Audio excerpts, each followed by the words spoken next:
अस्सलाम वालेकुम रहमतुल्लाहि वबरकातुहू।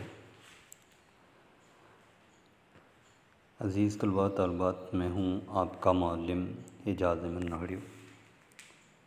और पिछले मैंने वीडियो में बेसिक टॉपिक जो था वो अपना क्लियर किया, जिसके अंदर आपको बताया कि ग्रामर किसे कहते हैं।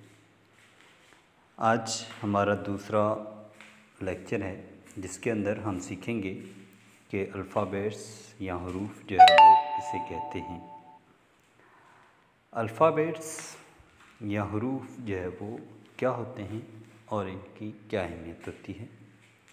जैसे मैंने पहले इमारत की बुनियाद की बात की, तो इमारत का बुनियाद तो रखा जाता है, लेकिन उस बुनियाद के अंदर जो मटेरियल हम इस्तेमाल करते हैं, उसके अंदर जो चीज़ हम इस्तेमाल करते हैं बुनियाद को खड़ा करने के लिए, वो क्या होती हैं। ज़ाहिर सी बात है कि अगर इमारत बना रहे हैं तो हमारे पास ईंटें जो है वो दरकार होती हैं, और ईंटों की मदद से और सीमेंट, रेती वगैरह इनकी मदद से हम पूरी की पूरी जो है वो एक बुनियाद खड़ी कर देते हैं।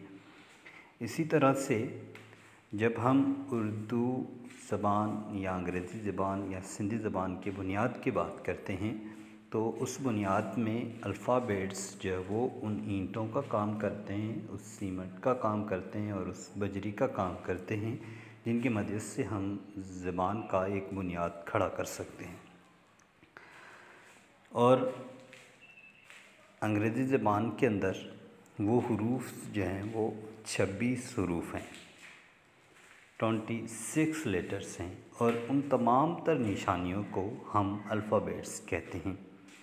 अंग्रेज़ी में इसकी डेफिनेशन हम यूँ करते हैं, every sign of English letter is called alphabets. Angrezi में जो हरूफ तहजी के अंदर निशानियाँ मौजूद हैं, उन निशानियों को हम हरूफ कहते हैं।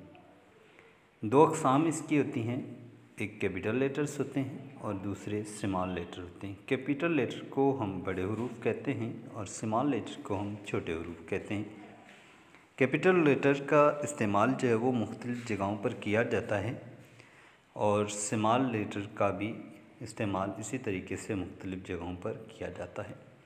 आज के हम इस वीडियो के अंदर थोड़ी बहुत इस चीज़ के ऊपर भी गुफ्तगू करेंगे कि कैपिटल लेटर्स को हम कहाँ पर और कैसे इस्तेमाल करते हैं। सबसे पहली बात कि हम कैपिटल को कहाँ पर इस्तेमाल करते हैं, जब हम कोई अपना जुमला बना रहे होते हैं, तो उस जुमले का, सेंटेंस का जो पहला हरूफ होता है वो हमेशा हम कैपिटल लेटर्स में लिखते हैं, बड़े हरूफ में लिखते हैं। दूसरी बात कि जब हम उस जुमले के अंदर लिख रहे होते हैं, या इसके अलावा भी हम कोई अगर प्रॉपर नाउन इस्तेमाल कर रहे हैं, तो उस प्रॉपर नाउन का जो पहला लेटर होता है, जिसे हम उर्दू में इसमें मार्फा भी कहते हैं, तो इसमें मार्फा का जो पहला लेटर होता है वो हमेशा कैपिटल में लिखा जाता है। इसके अलावा जो हमारे पास एब्रीवेशंस होते हैं, जो हम शॉर्टकट लिखते हैं, जैसे डिग्रीज़ वगैरह के शॉर्टकट होते हैं, बीएससी, बीकॉम या यूके कंट्रीज़ वगैरह के शॉर्टकट होते हैं, तो इन शॉर्टकट को यूज़ भी हम कैपिटल की मदद से ही कर सकते हैं, और इनको भी हम कैपिटल की मदद से लिखते हैं, और कैपिटल लेटर यहाँ पर भी इस्तेमाल किए जाते हैं। जैसे यहाँ पर मैंने 1-2 साल दी हैं, बीएससी या बीकॉम वगैरह, ठीक है। और इसके अलावा इन तमाम तर मख़फ़फ़ के अलावा जो हमारे पास दो हरूफ हैं, आई और ओ, ये जहाँ पर भी अकेले आ जाएं, जुमले के दरमियान में आएँ या शुरुआत में आएँ या आखिर में आएँ, तो इनको हम अक्सर जो है वो अकेले जब भी आते हैं तो अकेले इनको हम कैपिटल में लिखते हैं। और इसके अलावा फ़र्स्ट लेटर जो होता है किसी भी शायरी के अंदर, जो मिसरा होती है, जो फ़र्स्ट मिसरा होती है, तो फ़र्स्ट मिसरा का जो पहला लेटर होता है वो हमेशा हम कैपिटल में लिखते हैं। तो मिसरा का मैं क्लियर करता चलूँ कि कुछ ऐसे बच्चे होंगे जिनको पता नहीं होगा कि मिसरा किसे कहते हैं। जैसे हम सेंटेंस कहते हैं अंग्रेज़ी में, या फिर हम उर्दू में उसे जुमला कहते हैं, तो वही जब शायरी की ज़बान में लाइन आ जाती है, तो उस लाइन को वहाँ पर लाइन या सेंटेंस हम नहीं कहते, वहाँ पर हम उसको मिसरा कहते हैं। तो दो मिसरा मिलकर एक शेर बनाती हैं। बहरहाल ये अलग का अपना हमारा मौजू है, लेकिन इसको हम थोड़ा साइड पर रख कर आगे चलते हैं। और इसका अगला जो इस्तेमाल हम करते हैं वो दिनों के नाम, महीनों के नाम, हफ्तों के नाम वगैरह जो होते हैं उनका भी पहला लेटर जो है वो हमेशा हम बड़ा लिखते हैं।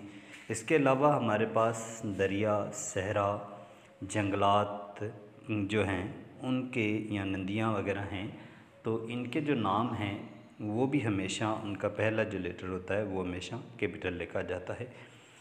जबकि जो स्मॉल लेटर्स होते हैं वो अक्सर हम कंटेंट जो अपना लिख रहे होते हैं, जो डिस्क्रिप्शन वगैरह लिख रहे होते हैं, जो हम बयान कर रहे होते हैं, जो स्टेटमेंट हमारी होती है, तो स्टेटमेंट के दरमियान हम मोस्टली जो है वो स्मॉल लेटर्स का इस्तेमाल करते हैं।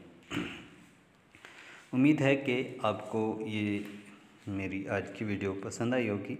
मज़ीद इस तरह की इंफॉर्मेटिव वीडियो देखने के लिए मेरे चैनल को सब्सक्राइब करें और इसके अलावा लाइक करें और इन वीडियोस को दूसरे अहबाब तक फैलाएं ताकि उनको और आप सबको भी इसका फ़ायदा हो सके। और इंशाल्लाह मैं कोशिश करूँगा इस तरह की मज़ीद वीडियोस आपके लिए लाता रहूँ ताकि आप जल्द अज जल्द अपने आप को ग्रो कर सकें और इस तरह की जो अंग्रेज़ी है, जो बेसिक नीड है एक बच्चे की, वो आप पूरी कर सकें। अक्सर बच्चों की जो है वो बेसिक कमज़ोर होती है, तो वो अपनी बेसिक को भी ज़्यादा से ज़्यादा इम्प्रूव कर सकें। मुझे रखना अपनी दुआओं में याद। अल्लाह हाफ़िज़।